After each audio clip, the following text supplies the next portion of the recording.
Here's a 1970 396 Chevelle SS. Probably a 375 horse or something like that, which is, you know, the bad mass 396. Most of them didn't have that. Well, actually back in the day, nobody's car was stock, you know. It's got the 4-speed in there. And you notice, like, when they make the seats back then, how they didn't cheapen up everything.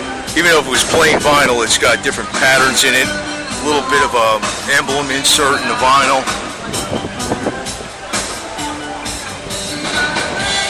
This looks all original, the original AM radio. It's an aftermarket steering wheel, but an aftermarket steering wheel you'd probably find common to that era.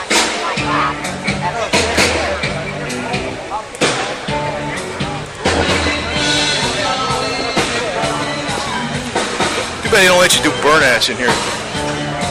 I would. Say, go ahead, go for it, boys. Power braking and shit, you know, whatever, right?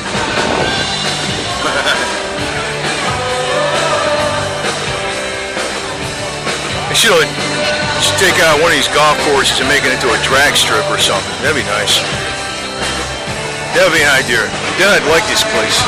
Get rid of golf course, turn it into a hybrid between drag strip, racing, and shooting range.